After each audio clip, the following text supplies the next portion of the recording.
అందరికీ నమస్కారం.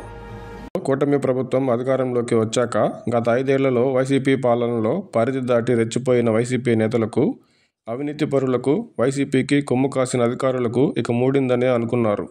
ముఖ్యంగా టీడీపీ శ్రేణులు రెడ్ బుక్లో ఎన్నో పేర్లు ఉన్నాయని, వారందరూ జైళ్లకే అంటూ సంబరపడ్డారు. కూటమి ప్రభుత్వం అభివృద్ధి అంశంలో స్పష్టమైన మార్పును తీసుకొచ్చింది. గత 6 నెలల పాలనలోనే చెప్పుకోదగ్గ రీతిలో అభివృద్ధిలో అడుగులను ముందుకు వేసింది. కేంద్రంలోనూ కీలకంగా ఉన్న తరుణంలో విభజన హామీలు సైతం కొలిక్కి రావడమే కాక NTPC, green energy, BPCL, steel వంటి భారీ పరిశ్రమలు రాష్ట్రానికి వస్తున్నాయి. ఒక్కొక్కటిగా సంక్షేమ పథకాలను అమలు చేసే విధంగా కూటమి ప్రభుత్వం ముందుకు వెళ్తుంది. ఇంతవరకు అంతా బాగా ఉందనుకున్న గత వైసీపీ హయాంలో అరెస్టు చేసిన అనంతరం వారిపై ఏ కేసులు పెట్టాలో ఆలోచించేవారనే అభిప్రాయం కూటమి పార్టీల శ్రేణుల్లో ఉంది. ఆధారాలు లేకున్నా ఏదో ఒక కేసు పెట్టి అరెస్టు చేయడం గత 5 ఏళ్లలో పరిపాటిగా చూసిన కూటమి శ్రేణులు ఇప్పుడు అనేక ఆరోపణలు, ఆధారాలు ఉన్నా ఎందుకు అరెస్టులు చేయడం లేదో, కేసులు ఎందుకు పెట్టడం లేదో అర్థం కాక తలలు పట్టుకుంటున్నారు. టీడీపీ ప్రతిపక్షంలో ఉండగా లిక్కర్, మైనింగ్, శాండ్, విద్యుత్, రేషన్ బియ్యం ఇలా ఎన్నో అంశాల్లో భారీ అవినీతి ఆరోపణలను వైసీపీ నేతలపై చేసింది. అధికారంలోకి వచ్చాక గతంలో చేసిన ఆరోపణలకు దీటుగానే అనేక అవినీతి బాగోతాలను కూటమి ప్రభుత్వం బయటకు తీస్తుంది.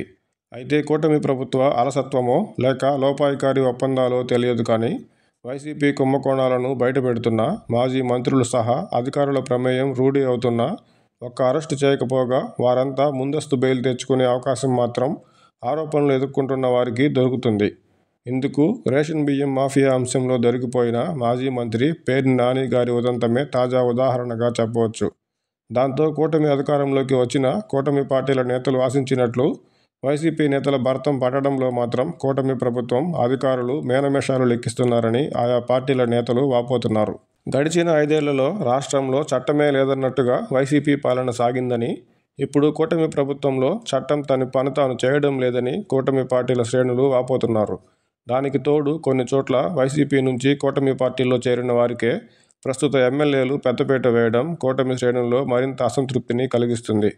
రాష్ట్రంలో అధికారంలో ఉన్నది కూటమి ప్రభుత్వమే అయినా కింది స్థాయిలో మాత్రం అధికారం ఇంకా వైసీపీ నేతల చేతుల్లోనే ఉందనే అభిప్రాయం లేకపోలేదు.